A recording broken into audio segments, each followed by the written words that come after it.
नाज़रीन, गंबट भरसा राज़ी तेरो खां लाड़काणो पुल ताईं तालीम वधायो सिंध बचायो फोरम तरफ़ां एजुकेशन वॉक कयो वियो।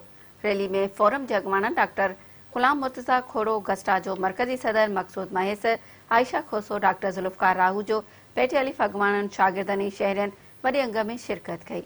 उन हवाले सां ॾिसूं था पाचाबन जी ही रिपोर्ट। हींअर मौजूद आहियूं रांदी तेरे में, जिते तालीमी जागीरता हवाले सां रैली जे हवाले सां हिते हिकिड़ी वॾो हिकिड़ो रैली कढी वई आहे, जेका दरियाए सिंध लाड़काणे जी पुल ते वेंदी। ऐं हिन रैली में आयल उस्ताद, शागिर्द ऐं जेके ॿिए जेके सियासी समाज जे अॻुवान अचो त उन्हनि सां ॻाल्हायूं त उन्हनि जो छा चवणु आहे। तमामु बहितरीनु अमल आहे, छो जो तालीम ते कमु करण जी इलाही घणी ज़रूरत आहे। जेके असांजा ॿाहिरि निकिता आहिनि काज़ खणी, अलाह पाक इन्हनि खे इन काज़ में कामयाबु करे, असांजो भरपूर साथ रहंदो। छो जो सिंध जी तालीम बिल्कुलु तबाह आहे। गवर्नमेंट स्कूल जो हाल न रहियो आहे, छो जो सिंध गवर्नमेंट इन ते तवजा कोन पई ॾे। इन जे लाइ असांजा ॿार जेके निकिता आहिनि तालीम जे हवाले सां, त इंशाअल्लाह हिननि खे कामयाबी ज़रूरु मिलंदी। असांजो हुननि सां भरपूर साथ रहंदो, छो जो सिंध जी जेका तालीम आहे गवर्नमेंट जी ख़ासि करे, त उन में जेको आहे किथे वॾेरनि जा वाड़ा आहिनि, त किथे जेको आहे स्कूल बंदि आहिनि, किथे फर्नीचर मौजूदु न आहे, त हथ सां असांजी सिंध जी तालीम खे बर्बादु कयो वञे थो। ऐं असांजो हाणे सिंध जो जेको अवाम आहे उहो जागी चुको आहे। इंशाअल्लाह जेके असांजा पंहिंजा हक़ आहिनि उहे वठंदासीं, ऐं जेका तालीम जेका बहितरी जे लाइ असां जेको कमु करे रहिया आहियूं, त हिन में ज़रूरु कामयाबी थींदी।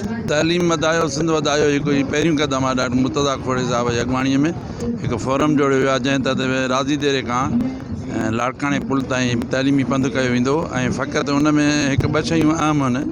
हिकु जदीद तालीम जी जेका महारत आहे उनखे जे लाइ ज़ोर ॾियणु ऐं तालीमी शऊर पैदा करणु। तालीमी शऊर तॾहिं पैदा थींदो जॾहिं असां पाकिस्तान जे अंदरि रहंदे उन आइन या आर्टिकलनि जी ॼाण न हूंदी, आम माण्हूअ ते न पहुचाए बि, ऐं पंहिंजा हक़ उहे घुरी न वठंदासीं, उन्हनि ते इम्प्लीमेंट न कराईंदासीं, यकीनी तौर ते जेके ॿार स्कूलनि खां ॿाहिरि आहिनि उहे पंहिंजो हक़ घुरण जो पोइ शऊरी तौर ते अॻिते पाण वधंदा इंशाअल्लाह। तालीम वधायो सिंध बचायो फोरम जे तरफ़ां असांजो उन सिलसिले में इहो चवणु आहे त अॼु जो जदीद दौरु आहे ऐं डिजिटेक दौरु आहे। उन जे करे असां चाहियूं था त असां पंहिंजे ॿाहिराड़नि जे शहर जे सिंध जे ॿारनि खे जदीद तालीम खां वाक़ुफ़ु करायूं ऐं उन सां गॾोगॾु उस्तादनि खे बि रोशनास करायूं त अचो त सभु गॾिजी असां पंहिंजे ॿारनि खे हीअ जदीद दुनिया ॾेखारियूं ऐं जदीद तालीम ॾियूं, जदीद डिजिटल तालीम ॾियूं।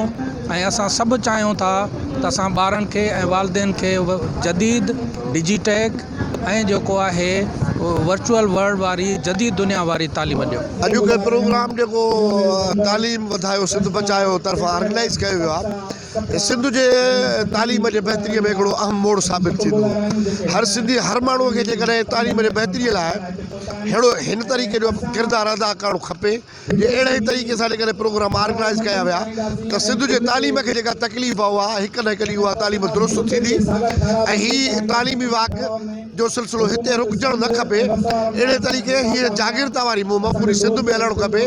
उहो वाक़ई तालीम खे असांजी सिंध जी तालीम खे वॾा नुक़सान थियल आहिनि, जंहिंजी ज़िम्मेवारी सरकार आहे, आइन मुताबिक़ क़दम कोन पई खणे। असांजे वाक जे मार्फत, तहरीकुनि जे मार्फत, इजलासनि जे मार्फत ऐं सेमिनारनि जे मार्फत गवर्नमेंट खे सुझाव कयूं जेका निंड में सुतल आहे त जेतिरो जल्द थी सघे तालीम जे बहितर लाइ आइनी तौर क़दम खणनि, त जीअं सिंध जो नौजवान, जीअं सिंध जो ॿार बहितर नमूने तालीम पिराए सघे। सुठो क़दम तालीम बचायो सिंध बचायो। ॾिसो त ही हिकिड़ो नंढे ॻोठ में हिन हिकिड़ो सुठो माना प्रोग्राम अरेंज कयो आहे। हाणे ॾिसो साईं, तालीम जो जेको मक़सदु आहे जेको जदीद बुनियादनि ते, त हाणे असां वटि सिंध में वॾी अणाठ आहे। तव्हां छड़ो बायोमेट्रिक वारे सिस्टम में तव्हां जेको आहे सो उस्तादनि जे ट्रांसफर वारे मसइलनि ते ई फाथा पिया आहियो, न फर्नीचर था ॾियो, न तव्हां वटि को तालीमी प्रोग्राम आहे। हाणे असांखे पंहिंजे सिंध जे आम जेको शहरीअ खां वठी स्टेक होल्डर खां वठी सहाफ़ीअ खां वठी जेके बि तालीम दोस्त आहिनि, जंहिंमें अॼु जो क़दम साईंअ जो जेको आहे सारा जेको कमु आहे ऐं सिंध तालीम वधायो सिंध बचायो फोरम खे अॼु असां सलाम पेश था कयूं, जंहिं अॼु करो बहितरीनु क़दम कयो। ऐं फोरम त आहे तालीम वधायो ऐं सिंध बचायो, पर हक़ीक़त इहा आहे त हीअ तालीम वधायो ऐं मुल्क बचायो जो हिकिड़ो तहरीक आहे, क़दम हिकिड़ो खयों आहे। ऐं सभ खां ख़ुशी जी ॻाल्हि कहिड़ी आहे हिन में, त हिन में उस्ताद ऐं शागिर्द इकट्ठा थिया आहिनि। हीअ तव्हां ॾिसो न, हीअ तव्हांखे 100% तक़रीबन 100% माण्हू उस्ताद मिलंदा, प्राइमरी जा आहिनि, सेकेंडरी जा आहिनि, हाई स्कूल जा आहिनि, कॉलेजनि जा आहिनि ऐं ॿार आहिनि उहे शरीक थिया आहिनि। असल में ज़रूरत छा जी आहे? ज़रूरु असांजी सॼी जेका मुईशत आहे पाकिस्तान जी उहा हींअर मुसीबत में आहे। पाकिस्तान जी नेशनल सिक्योरिटी मुसीबत में आहे। पाकिस्तान जी इकॉनमी नथी हले पई।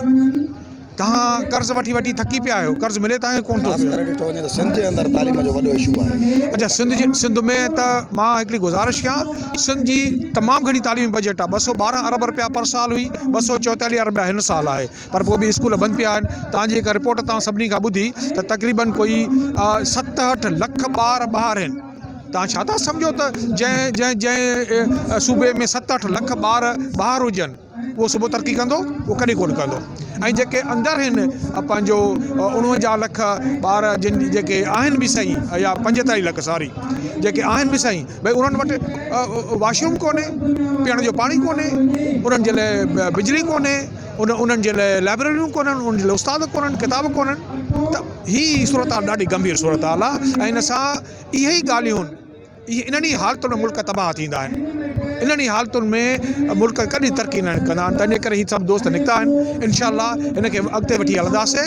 हीअ असांजी कोशिशि चवणु इहो आहे त भई अॼु जे ॿार खे फ्री ऐं कंपलसरी एजुकेशन ॾियो, सिलेबस टोटली चेंज कयो। कैमरामैन माशूक अली सां गॾु बादशाह बंड, मेरान TV न्यूज़, गंबट।